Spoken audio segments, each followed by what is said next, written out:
Will Dr. Angelos Chaniotis please come forward to the President's desk to sign the roll book and then receive a formal welcome from the President?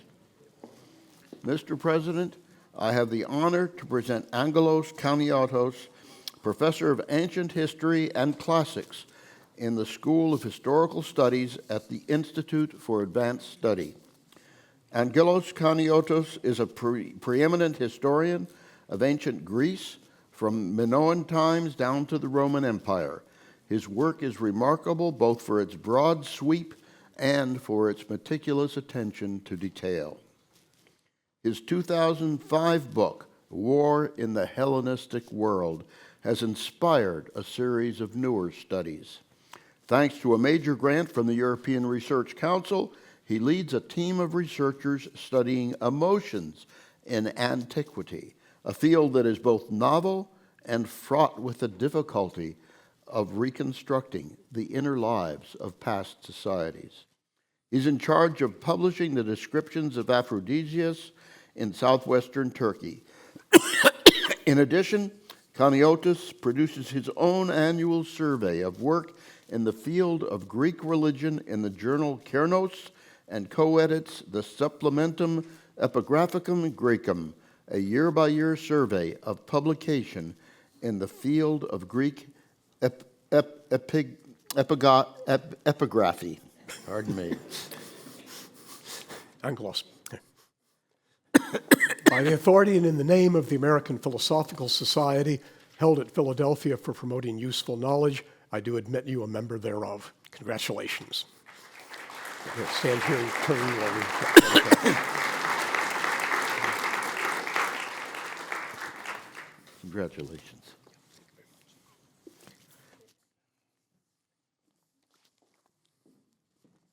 Will Dr. Johanna Drucker please come forward to the President's desk to sign the roll book and then receive a formal welcome from the President?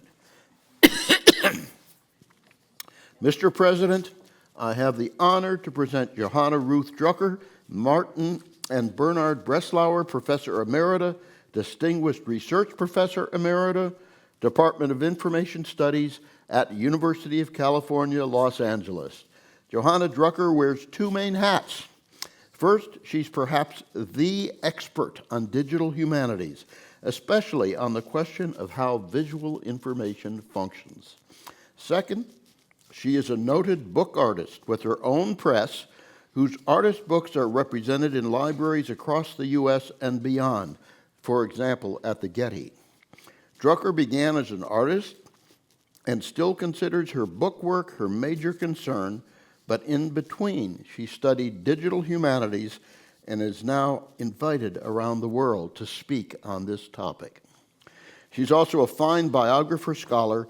Witness her recent book on Iliazid. Is that right? Yeah. I'm always learning. She founded a journal on artists' books and is an authority on the history and function of this now large genre. She is a true polymath whose output is enormous.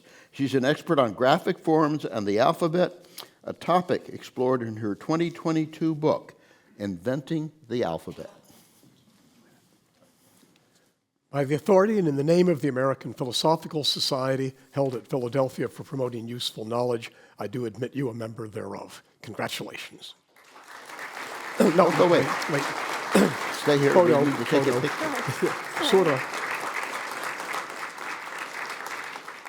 Good. Congratulations. Will Dr. Jennifer Lynn Eberhardt please come forward to the President's desk to sign the roll book and then receive a formal welcome from the President? Mr. President, I have the honor to present Jennifer Eberhardt, Morris M. Doyle Centennial Professor of Public Policy, William R. Kimball Professor at the Graduate School of Business, Professor of Psychology and, by courtesy, of Law, and co-director of SPARK, Social Psychological Answers to Real-World Questions, all at Stanford University. Distinguished by sheer bold creativity, Psychological scientist Jennifer Eberhardt defines the visual perception of race and investigates the consequences of the psychological association between race and crime. Through interdisciplinary collaborations and a wide-ranging array of methods, from laboratory studies to novel field experiments, Eberhardt has revealed the startling and often dispiriting extent to which racial imagery and judgments suffuse our culture and society, and in particular shape actions and outcomes within the domain of criminal justice and in neighborhoods, schools, and workplaces. Eberhardt's 2020 Tour de Force book is Biased, Uncovering the Hidden Prejudice that Shapes What We See, Think, and Do. It is brilliant, readable, funny, and tragic, with the potential to change how we all think about race. By the authority and in the name of the American Philosophical Society, held at Philadelphia for promoting useful knowledge, I do admit you a member thereof. Congratulations. Okay, congratulations. Let's have a picture here. Terrific to meet you.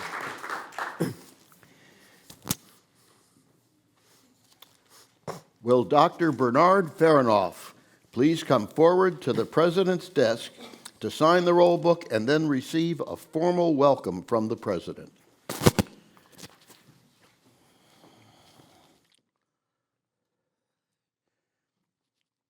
Mr. President, I have the honor to present Bernard Fanaroff, former director of the Square Kilometer Array South Africa Project, former advisor to the director of the South African Radio Astronomy Observatory, and former Deputy Director General in President Mandela's Office of the President. Bernie Fanaroff's 1974 study with Riley of the morphological classification of radio galaxies, which now bears their names, is a classic paper in astrophysics with over 2,000 citations. Following his early scientific successes, Fanaroff returned to his native South Africa, where he rose within the local trade unions working to dismantle apartheid. After Mandela's election as president of South Africa, Fanaroff became his confidant, holding a number of key positions. Combining his scientific expertise with his management experience, Fanaroff led the effort to bring the International Square Kilometer Array Project to South Africa, and also led the effort to develop and build one of the most powerful astronomical facilities in the world in a remote region of South Africa, which serves also as a vehicle to train the scientists and technologists needed for the future welfare of the country. By the authority and in the name of the American Philosophical Society, held at Philadelphia for promoting useful knowledge, I do admit you a member thereof. Congratulations.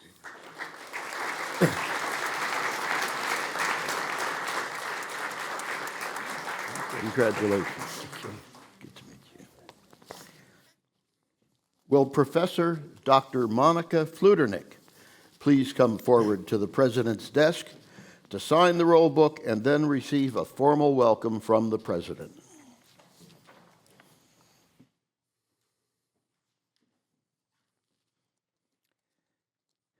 Mr. President, I have the honor to present Monika Fludernik, Professor of English Literature at Albert Ludwigs Universität Freiburg, Germany.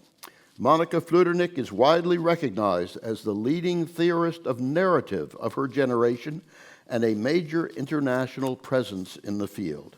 Her book, Towards a Natural Narratology, sought to make narrative theory responsive to the full range of narratives from medieval saints' lives to postmodern experimental fiction and stories of everyday life. This involved a demoting of plot as the defining characteristic of narrative and an emphasis on the notion of experiencing.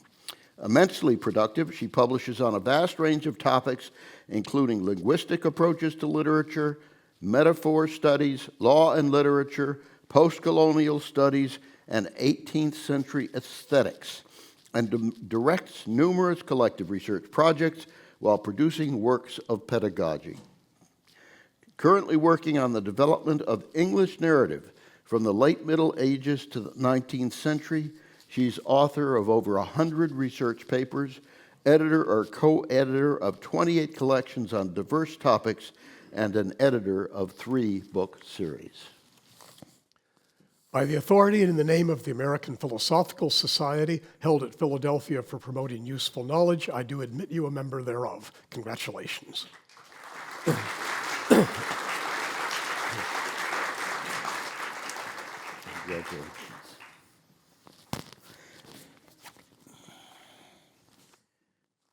Will Dr. David Ginsburg please come forward to the President's desk to sign the roll book and then receive a formal welcome from the President.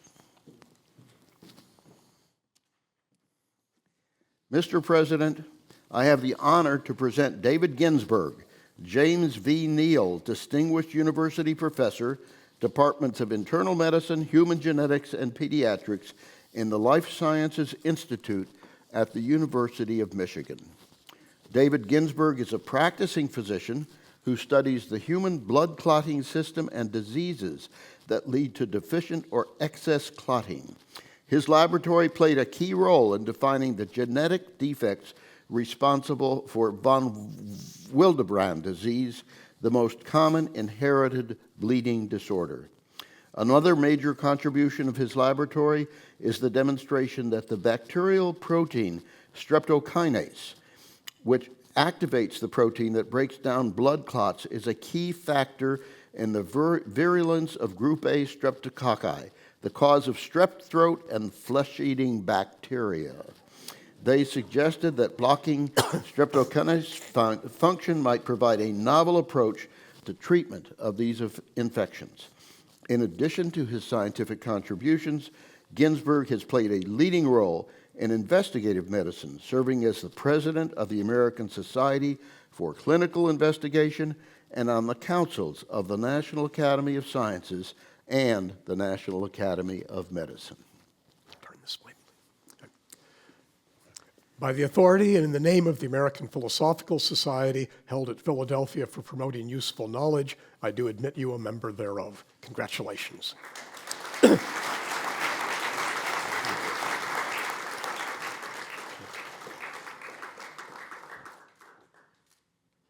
father had one Willebrand's. Yes.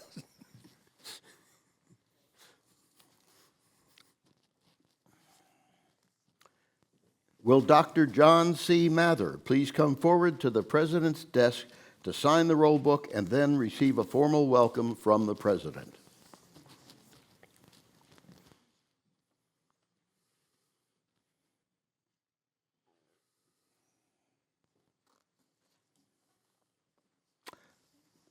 Mr. President, I have the honor to present John C. Mather, Senior Project Scientist of the James Webb Space Telescope, NASA Goddard Space Flight Center, and Adjunct Professor of Physics, College of Computer, Mathematical, and Natural Sciences at the University of Maryland. John C. Mather is a preeminent astrophysicist.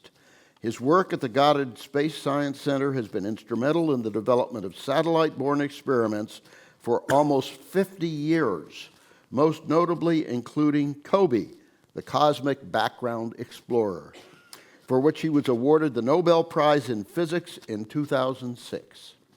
According to the Nobel Prize Committee, quote, the COBE results provided increased support for the Big Bang scenario for the origin of the universe, as this is the only scenario that predicts the kind of cosmic microwave background radiation measured by COBE. These measurements also mark the inception of cosmology as a precise science, end quote. Since then, Mather has been the chief scientist of the James Webb Space Telescope, whose recent successful launch and initial observations are again revolutionizing cosmology. We are delighted that he will be our first speaker this afternoon on the topic, From the Big Bang to Life, Observations and Questions from Astronomy. No. Yeah. By the authority and in the name of the American Philosophical Society, held at Philadelphia for promoting useful knowledge, I do admit you a member thereof. Congratulations.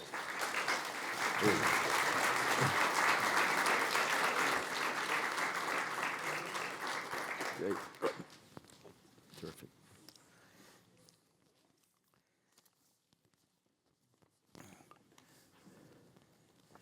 Will Dr. Barbara A. Schaal please come forward to the President's desk to sign the roll book and then receive a formal welcome from the President?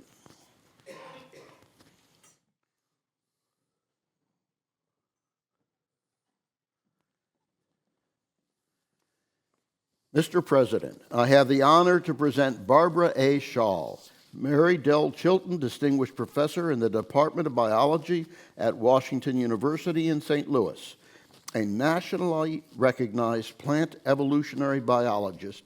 Barbara Schaal has pioneered the use of molecular approaches to understanding fundamental evolutionary processes in plant species, including gene migration, geographic variation, and the domestication of crop species. Important findings include determining the wild progenitor of the tropical crop cassava and contributing to the history of cultivated rice's domestication from its wild ancestor. In addition to her record in research, Schaal has held several important leadership posts, including President of the Botanical Society of America, first woman to serve as Vice President of the National Academy of Sciences, member of President Obama's Council of Advisors on Science and Technology, Science Envoy for the U.S. State Department, and President of the American Association for the Advancement of Science. By the authority and in the name of the American Philosophical Society, held at Philadelphia for promoting useful knowledge, I do admit you a member thereof. Congratulations.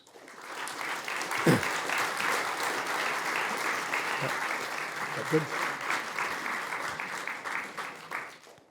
Congratulations, and no footsteps on the stage necessary.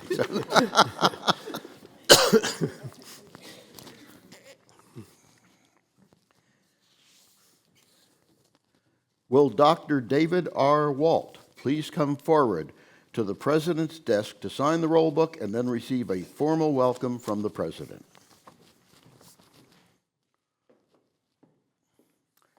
Mr. President, I have the honor to present David R. Walt, Hans-Georg Weiss Professor of Biologically Inspired Engineering at Harvard Medical School, Professor of Pathology at Brigham and Women's Hospital, and core faculty, Weiss Institute for Bio-Inspired Engineering at Harvard University. David Walt is the founding director and former chairman of the Scientific Advisory Board of Illumina, where technologies developed in his laboratory enabled state-of-the-art DNA sequencers that have revolutionized genomics.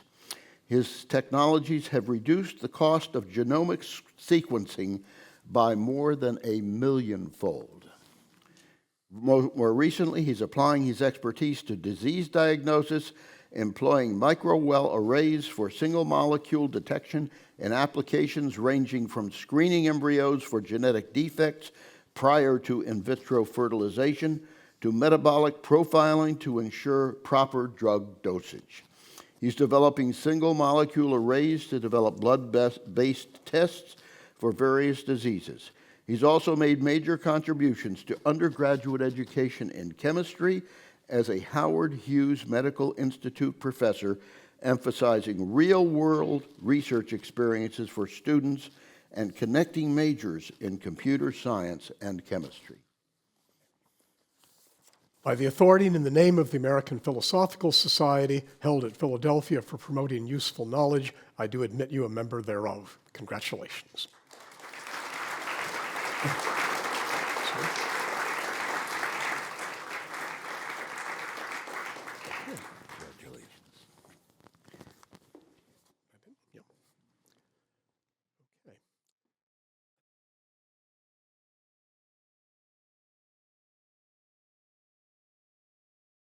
From the President.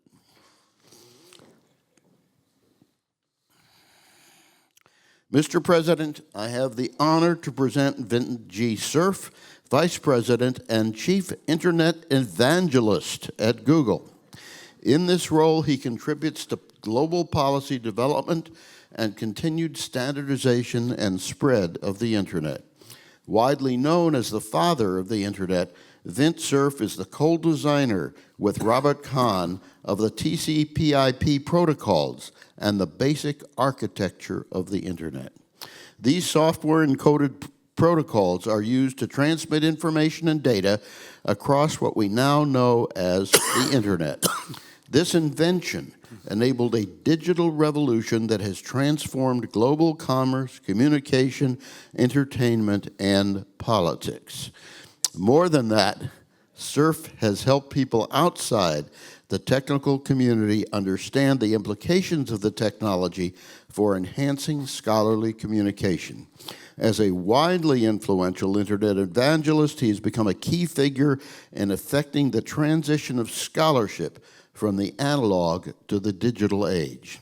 In addition to his work on the Internet, Cerf has served on many government panels related to cybersecurity and the national information infrastructure. He's the recipient of the Association for Computer Machinery's Alan Turing Award, the U.S. Presidential Medal of Freedom, the Japan Prize, the French Légion d'honneur, the Franklin Medal, the IEEE Medal of Honor, and the Marconi Society Lifetime Achievement Award. Just a few things. And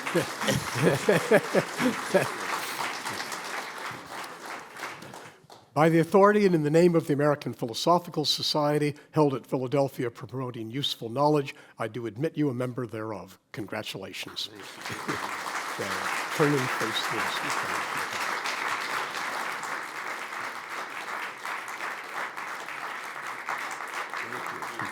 Now it's my pleasure to turn the podium over.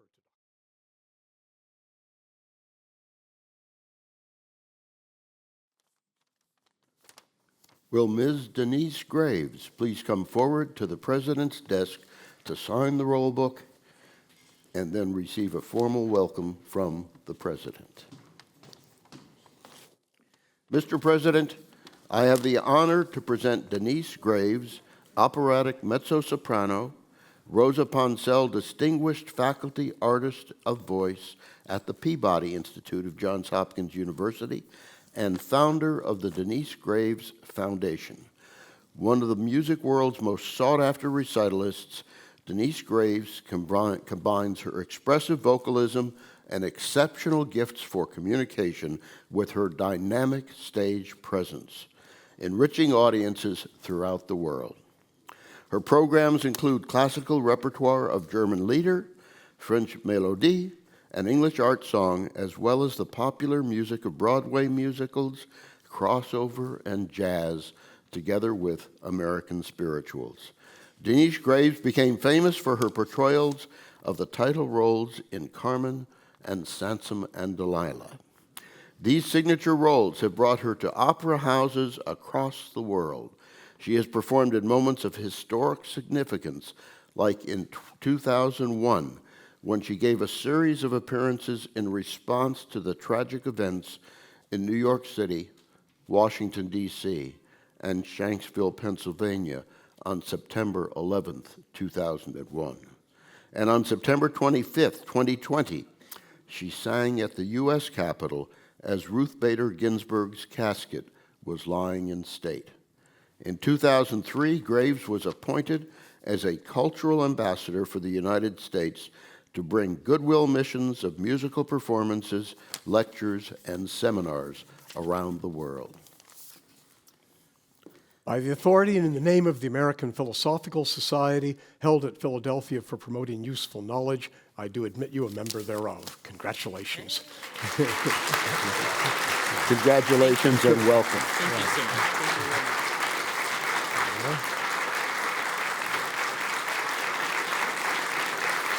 Thank you.